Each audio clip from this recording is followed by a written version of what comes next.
is full of bullshit, and we're here to call it out. Real talk, raw truth, and plenty of spice. Welcome to She Who Thrives. We're your hosts, Caitlin, Mindi, and Harrison. And today's episode is extra special because Mom's birthday is on Monday. She's turning 52. So today we're going to celebrate the woman behind the podcast.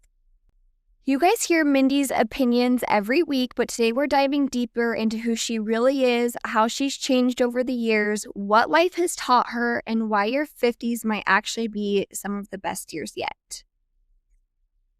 Mom, how would you describe yourself in 3 words? probably stubborn, organized, and selfless. What did you dream of becoming when you grew up? Probably just a mom, to be honest. There was a time I really wanted to be an attorney, so I guess I should say a lawyer first, but then Caitlin happened, so. You would have been great at that. What? You would have been great at that. Yeah. What do you do back? That's true. Yeah, right. Can you imagine me doing 7 years of school and to be an attorney when I'm 59? If it's something you really want to do it.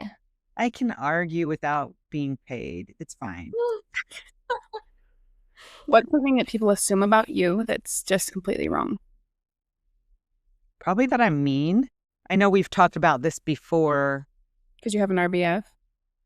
I don't feel like I have an RBF. They just say, They're intimidating.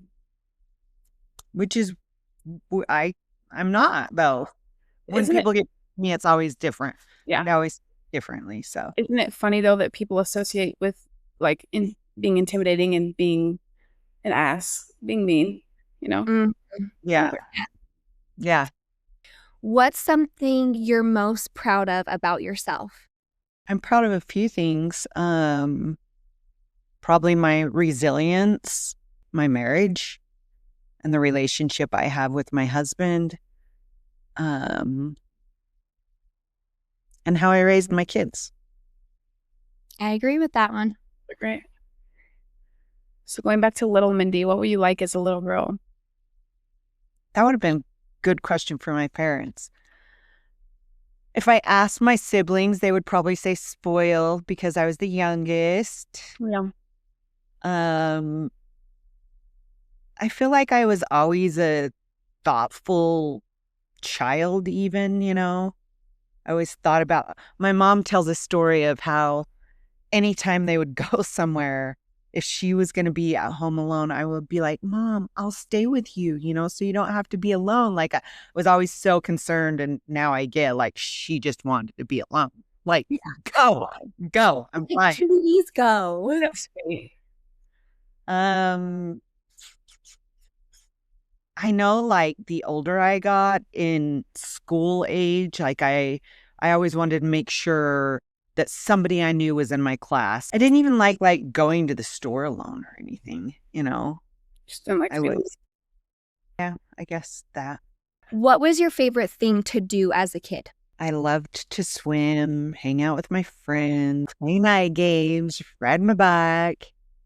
I always loved babies, and I loved to babysit. And I think that's probably because I was the youngest and didn't have that. We had a ton of family traditions that I loved to do and always looked forward to. So nothing's really changed yet. What's one childhood memory that you'll never forget? Just one? What's the first one that comes to mind? That's a good one, yeah. Probably the first thing that comes to mind when I think about childhood memories is the deer hunt, because that was always a huge thing for our family. And my dad's family would actually come from Vegas too.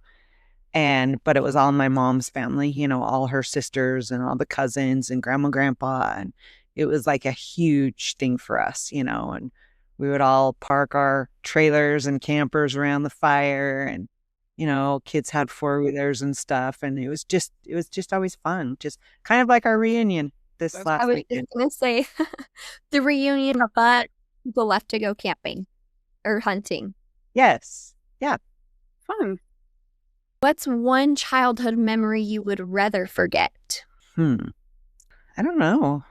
I mean, I have a lot of things that I don't remember from my childhood. So, one childhood memory I'd rather forget. I don't know. Okay. I feel like that one is kind of hard because I was kind of thinking about myself and I'm like, I can't like pinpoint something that I'm like, oh, I wish I didn't remember that. Yeah. Yeah, I mean, there's like little things like I remember being out in the mountains and going to throw a rock off a hill, and my little cousin stepped in front of me and it hit him right in the head. And I remember my grandma was always like panicky, and I remember thinking as a little kid that she was like really mad at me for hitting him in the head because he had to go get stitches, which she wasn't. It was just her reaction to him being hit in the head. Like Yeah. little things like that, but you're like, oh, well, it's not something that I want to forget. There was things that I would like to forget, but they've been blocked, Yeah. but not by like my parents or Right. something. Like that. But yeah, What made you feel most loved growing up? probably just how my parents were. They were always very loving. Like, I remember my mom would sit on the couch and I would always be like, can I sit in your nest? Because she would have her legs like up and bent, and I would sit in there, and it was out. I don't ever think I grew out of like sitting in her nest. That's My so cute.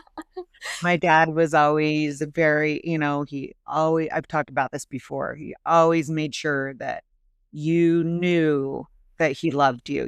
He was always very good about saying it, and at bed before we went to night, at night before we went to bed.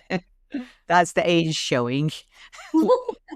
At night before we went to bed, he would always come in and give you a kiss on the cheek and tell you he loved you. But, even my dad made things special. Well, my mom too, but I remember one year for Valentine's Day, my dad, I got like a 10-speed for Valentine's Day. That's when I was about 12 because I was babysitting a lot, so I could ride my 10-speed. But he always just did little things like that. My parents were always great at showing love. I never felt a lack of love growing up. It's funny because I don't think that we've ever like really asked you, like what was it like with your parents? My mom was a stay-at-home housewife, and she was very good at that. She made breakfast every morning, for us. Didn't matter. It was breakfast. Even if you just wanted cereal, like she got the bowl out, she got your milk out, she got your cereal out. Like she was very good at that. We always had a very clean house and clean clothes, and we had family dinner every night. And I don't ever remember growing up like being in trouble, like real, I don't ever remember being afraid of my parents. Yeah. Which is so sad because that's how it was with me, but there's so many people out there that it's not that way. Like the person they're most scared of is their mom or their dad or what their mom or dad is going to say or think about. Yeah. Something they did. And even, I know my mom and dad had times where, they had money, and then there was times where money was not so much, but we never went without or felt like we had less than. They were always very good about just letting us be kids and not involving us in any of the adult stuff. And I also don't ever remember my mom and dad fighting. And I know things. My mom always says after I was born, my dad changed some.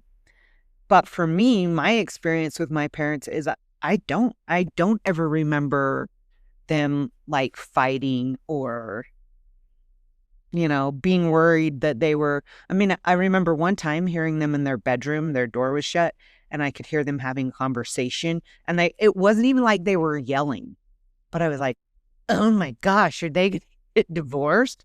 And it's so funny because, like I said, they weren't yelling. They were like having conversation, but it was just, we never heard anything, like that. So I don't know. I had a good childhood. I I had good just parents.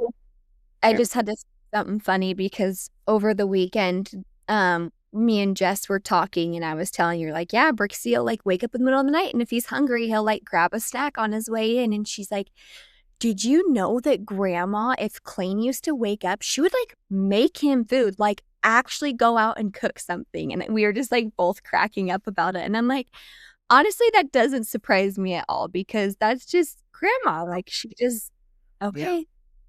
I peed the bed. My dad peed the bed. I peed the bed. Nixon pees the bed. I think it's like this family. Yeah, Karsh did. Anyway, my mom, I would go in there when I would finally wake up and wake my mom up and be like, I peed the bed. And my mom would get up and, you know, get me taken care of, showered, whatever, change clothes, take my sheets off, get them in the washer. And I never, like, that's got to be so effing annoying every night in the middle of the night, you know? And I never felt like she was like mad at me or it was a burden, you know? It was just always, she just did it. So funny because on the way home, Luis was talking, and I don't even remember what we were talking about, but he said, like, literally in his mind, the definition of like reverence is grandma and grandpa. They're just a different type of people. When they were dancing, it was so cute. Like I was like tearing up and I took a video on my phone and grandma's face, she's just got this massive smile and they're just cheesing while they're dancing for the family. And I was like, that is the sweetest thing ever. Grandpa was super, super emotional, and he's not one that really shows his emotion like that, you know? So when he does, he's the one that always like tries to be so strong for the family.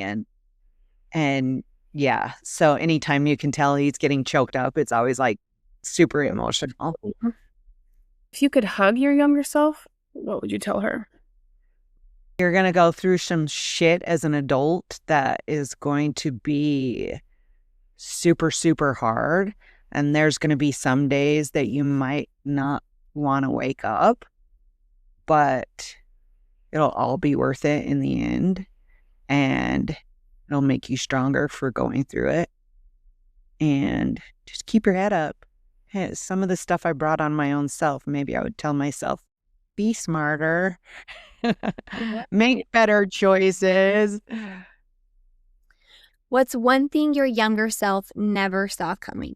Probably where I am right now. I mean, I guess, you know, I always strive for that relationship that my parents had and that I saw from my grandparents even. But to think that I am where I am in my life and my marriage and, you know, all my kids have their shit together. Like, I don't know. I guess, you know, you always dream of that. It's always something you want, but I guess I got what I dreamed of, and that's pretty cool. What's something life taught you the hard way? I mean, I feel like I've learned everything the hard way.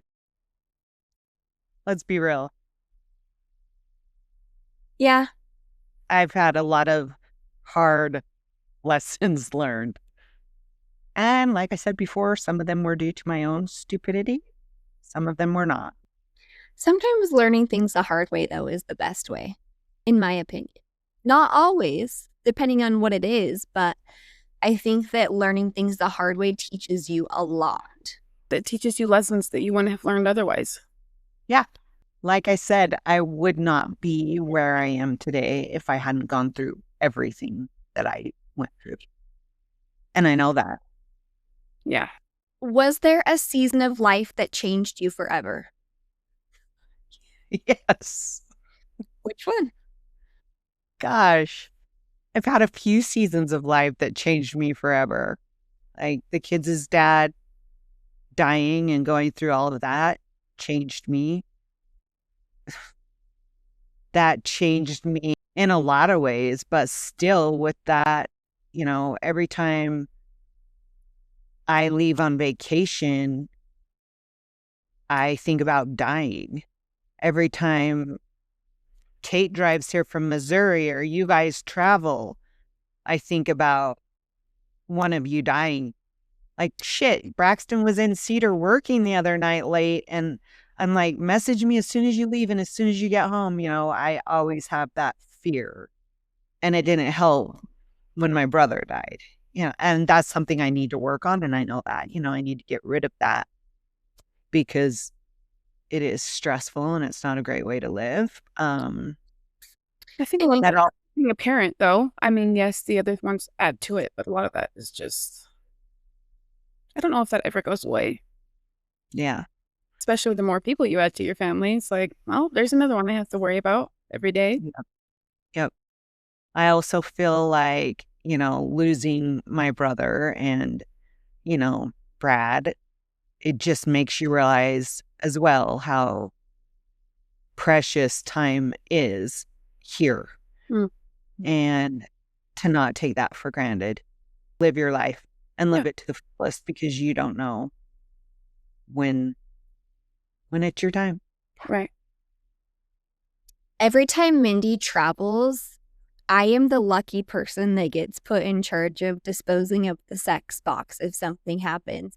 And she always prefaces it by, don't look inside, just find it and throw it away so that grandma and grandpa don't find it. Or anybody. I don't want my boys to find it either. I feel like it would be much less traumatizing for Caitlin or Harrison. And since Caitlin doesn't live here, Harrison's in charge. I love that. That's my job. Yep. What's something that you wish people knew about resilience? Or maybe about your resilience? I don't know. Either way. I feel like with resilience, sometimes you fake it until you make it. I've never wanted to be the victim, but the victor. And I feel like sometimes that's really hard because there are times when you go through things in life that even if they're things you brought on yourself, I just feel like there's times in your life when, like I said, you just have to fake it till you make it. And you have to make all those hard times not make you be a victim, but take that stuff, learn from it, and just move on and do better and be better. Yeah. I agree. What do you feel like's gotten better with age? That's a good one. A few things. Sex is definitely better. That was going to be the first one. It's funny because when grandma and grandpa were dancing and then they gave each other a kiss when the dance was over, and one of my nieces was sitting by me and she's like, oh no, what it was grandpa said that the song they danced to is the reason that they got pregnant with Michelle. Ooh, I missed that part. I was like, ew. And I was like, don't do that. She was like, I just don't want to hear anything about that. And I'm like, I want to think in my head that at that age, I'm still having sex with my husband. At 80. Yeah. Hell yeah. You got to remember, he'll only be 65. So there is a perk to marrying somebody younger. Oh, I thought you were saying grandpa's only 65. And I was like, I swear he said he was almost 80. They do not look like they're that old. No. That's because they don't act like that. Acting like you're 80 for some people is literally sitting at home, reading a book all day, doing nothing. I mean, it's like that for some people at 50 and 60. I feel like when you stop living life, you die. That's true. If you're not growing, you are dying. Yeah. And grandma and grandpa don't stop. Yeah. My confidence has gotten better with age. My patience has gotten better with age.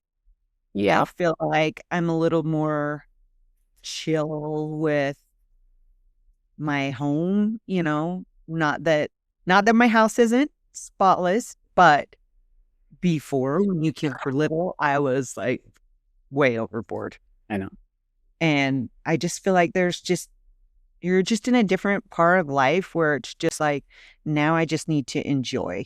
I want to enjoy you guys. I want to enjoy my grandkids. I want to enjoy my husband. And I just feel like that all has got better with age. I hope it continues to do that, you know? I love that. What's something you've stopped apologizing for? Being the shit. I'm sorry, people. Stopped apologizing for. Yeah, I guess you could throw that not being the shit, but Mindy. if you don't like me, you don't like me. And for so long, I wanted everybody to like me. And now my give a damn is kind of broken. I can't say that I don't care about people's opinions, period, the end, because there are some times where I do care, you know, but like if you don't like me, I don't care anymore. Like you either like me or you don't, and I'm not going to change for you. Yeah. Yeah. I have my own opinions. I have my own thoughts on things, and I'm not going to change that for anyone. Good. What's one stereotype about women over 50 that you love to destroy? All you need to do is flex your bicep. Well, right now, I guess that, you know, with 50, I mean, we've talked about it. With age, it's harder to stay in shape, but you can do it. Yeah. We don't have to look 50. Wither. I don't know what that even is anymore, you know, but I remember a time in my life where 50 was freaking almost dead to me. Yep. Now I'm like, I'm 52 almost. I don't feel 52. I don't act 52. Look 52. And I don't want to, whatever that means, you know, I want to stay healthy, stay active, stay as young as I can at heart, which I feel like helps everything on the outside as well. Yeah. And also, yes, you were joking. You could go back to school. Maybe you weren't joking. Yes, you were joking. You wouldn't want me in school all day. I was being dead serious. I remember actually when I was in hair school and there was like I don't know how old they were, but I know that they were much older than me. They had gray hair and they looked old, which, you know, some people get gray hair at 30, but they weren't 30. And I just remember thinking, that's so cool. They found something that they loved and they were like, I'm going to go get an education for that. Yes, hair school is much less than law school, but at the end of the day, something that you have always wanted to do. Like I told Jason, I'm like, I grew up wanting to be an FBI agent. Not that I would go do that because obvious reasons, but like if I didn't have little kids and I didn't have like that, I just feel like cops nowadays, it's so much more dangerous. But I'm like, I would do it. Like that's something that I have so much, like I love. So I don't know. I think if it was something you really wanted to do, you should do it. Well, I don't have enough want to do it anymore that like I'm going to take 7 years out of my life to go to law school. No. I would miss out on a lot of family. A lot of naps? So good. Something that you appreciate about your body now. Something I appreciate about my body. I appreciate that I am still capable of doing all the things that I want. You know, with Marshane, my sister Marshane that has Crest syndrome,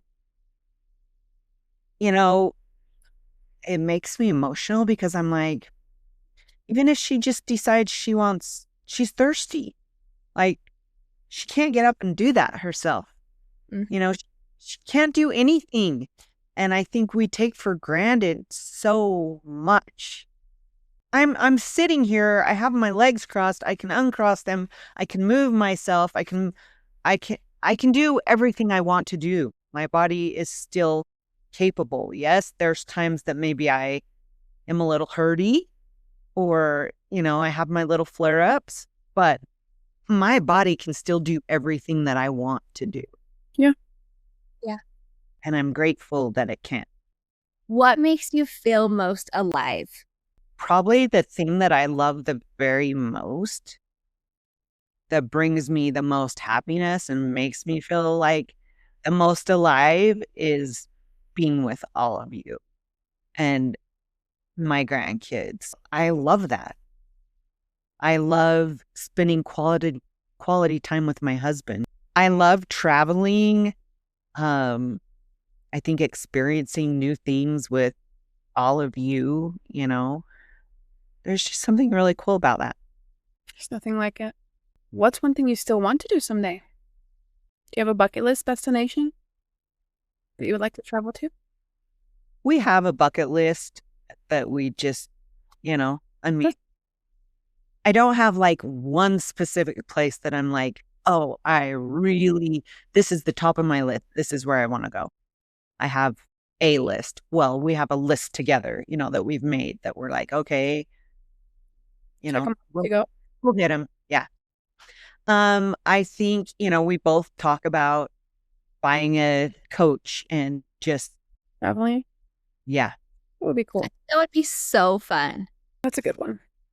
What's your biggest pet peeve? Crumbs on the floor. No. People driving slow in the fast lane. That's probably my biggest pet peeve. You're a fast driver. That's why it pisses me off when slow people drive in the fast lane. Because you're always the one in the lane. You're like, I need to get out of my way, get out of my way. I don't like to drive slow. I know. But something people judge you for that you don't care about. Her boobies.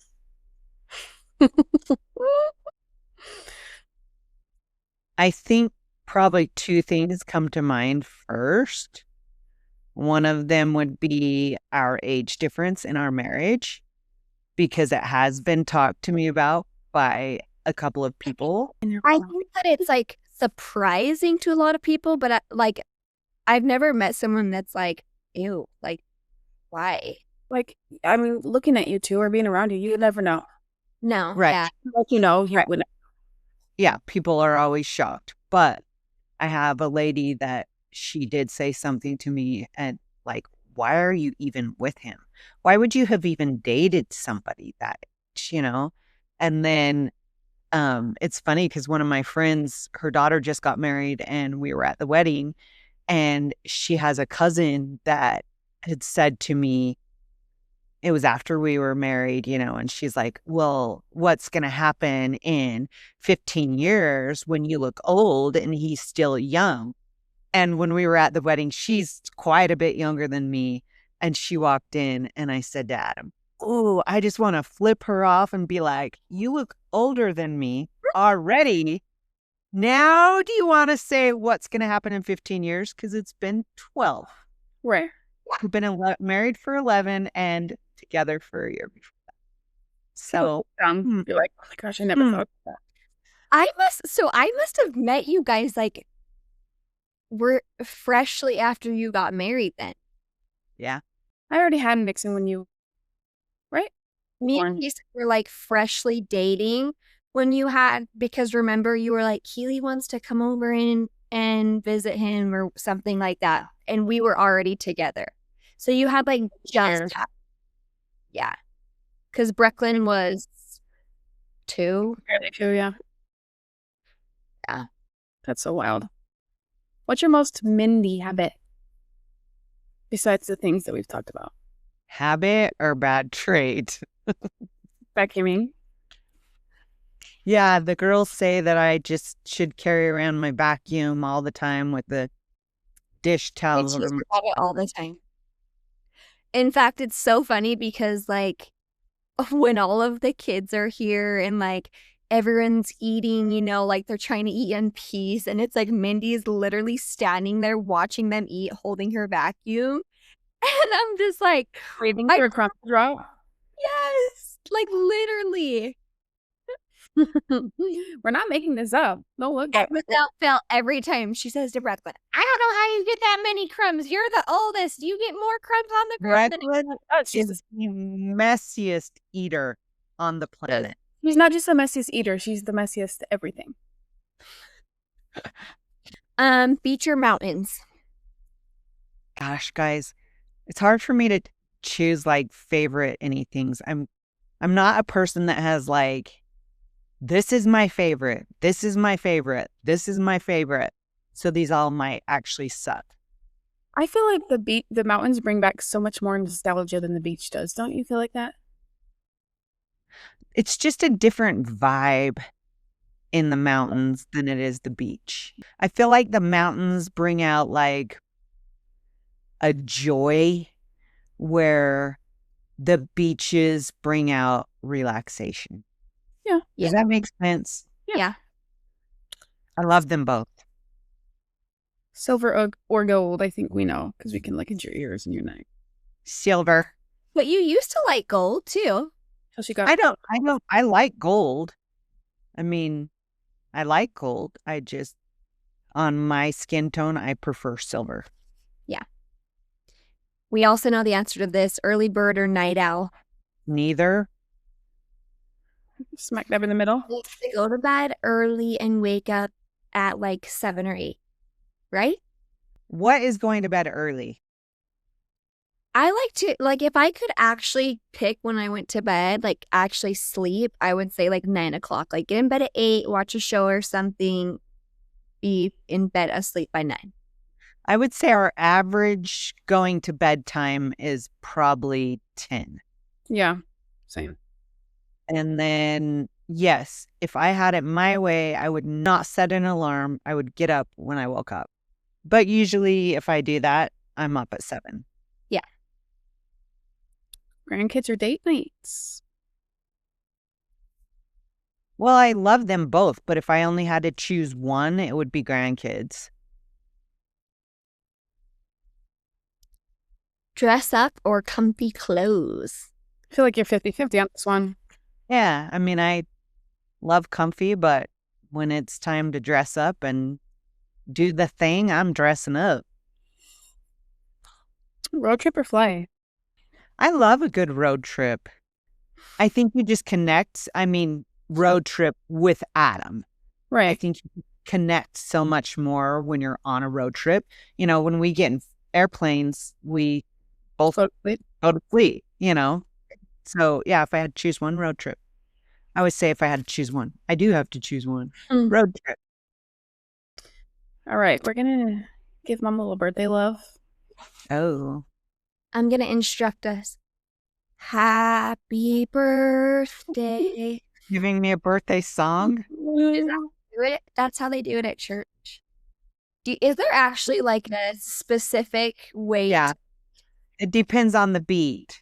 So you have like a 2 or 3 or 4 or, yeah. People actually pay attention to that? You I think? mean, In the if you know music, yes. in choir, we did, but she wasn't leading us like this. It was more like, Yeah. know. I wrote down my love. Yeah. Okay. I Professor. had a lot of thoughts. So I wrote it down. Okay. Mom, I don't know where to begin because there aren't enough words to describe what you've meant to me throughout my life. You have been my best friend, my safe place, my biggest cheerleader, and my rock. You have been both mom and dad in so many ways. There have been countless moments in my life that I genuinely don't know how I would have survived without you. Through every heartbreak, every celebration, every hard season, every accomplishment, you have been there. You have never stopped showing up for me, even when it would have been easier not to. One of the greatest honors of my life has been getting to watch your transformation over the last decade plus. I've watched you grow stronger, wiser, and more confident in who you are. I have watched you walk through things that would have broken so many people, and yet you've handled them with so much grace, resilience, and faith. You continue to choose joy, choose love, and choose the people who you care about over and over again. And now getting to watch you be a grandma to my children has been one of the greatest gifts. There is truly no one like you. The way you love them, show up for them, spoil them, protect them, and make them feel so deeply known and cherished is something that they will carry with them for the rest of their lives. They adore you because you make everyone around you feel so important and loved. Thank you for being my superwoman. Thank you for carrying me when I couldn't stand on my own, for believing me when I doubted myself, and for loving me unconditionally through every version of who I've been. I could never repay you for all that you have given me. But I hope you know this. If I ever become even half of the woman, mother, and grandmother that you are, I will consider my life a success. Happy birthday. I love you more than words could ever express. Thank you for being the person I've always been able to come home to. No matter how old I get, I will always need my mom, and I will always be grateful that my mom is you. Kate, that was so sweet. You weren't supposed to make me cry.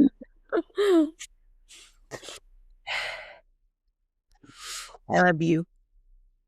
Love you. Okay, well, here's the thing. All right. So this is going to all be right off the top of my noggin. It is probably not going to make you cry. I always think about how I lucked out of getting the best second family. You always hear stories about, oh, you know, my monster-in-law, my this, my that, and I don't have to worry about that. I got the greatest mother-in-law. I got the greatest sister that I never had, and I couldn't be more thankful for that. You've raised amazing children. Every single one of them. They are smart, they're hardworking, and they're kind and loving, and that all came from you. And they always talk about how amazing their childhood was. Even though there were so many things that were so incredibly hard, they were always like, my mom was there. My mom picked up the pieces. And you did. And you're always the person I can call and vent to, and you're the only person who's not going to judge me when I talk shit on your son. Hey, I don't talk shit on him, but sometimes I'm like, gosh, I need help with this. He's bugging me, and I can vent to you about it, and you're not going to judge me for what I say. And you're also not going to back him up if he's being dumb, and you'll all tell me if I'm the one being dumb. But I'm just so incredibly grateful for you and for all that you do for us and our family and our kids, and we're just so lucky. Yes, you. We're lucky to have you in our family. Well, I think that I'm the luckier one. There is genuinely no one like you. I have to agree. I don't feel worthy of either of what you guys said. Thank you. Oh, you should.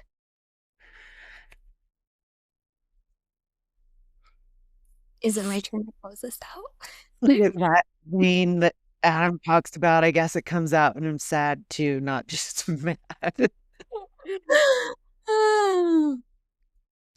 Life does not end at 50. If anything, maybe this is the season you're finally able to stop worrying so much about what everyone else thinks and start being more of who you truly are.